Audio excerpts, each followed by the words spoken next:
14 मधल्या झोपडपट्टी 418 क्रमांकाच्या भूखंडावर असणाऱ्या झोपडपट्टीमध्ये येण्याचा योग आला।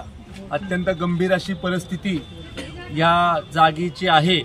इथं सगळ्यात महत्त्वाची अडचण अशी झालेली आहे की जमिनीचा वाद असल्यामुळे कुठलीही नागरी सुविधा माझ्या बंधू भगिनींना इथं मिळत नाही। इथं त्यांना विजेची पण व्यवस्था नव्हती, पण MSCBनी त्यांच्याकडून जर तरचं अंडरटेकिंग घेऊन त्यांना स्वतःच्या जबाबदारीवर विजेची व्यवस्था करून दिलेली आहे।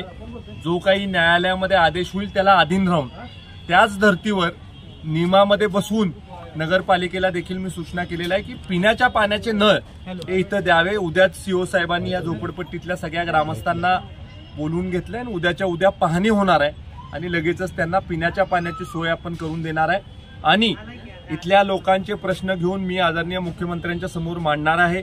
मी त्यांना सांगणार आहे की इथली अवस्था काय आहे, माझ्या नागरिकांची आज अवस्था काय आहे, त्यातनं कसा तोडगा काढायचा ह्याच्यासाठी आम्ही जीवापाड प्रयत्न करून त्यांच्यासाठी कसा तोडगा काढायचा ह्याच्यासाठी आम्ही प्रयत्नशील राहणार आहे।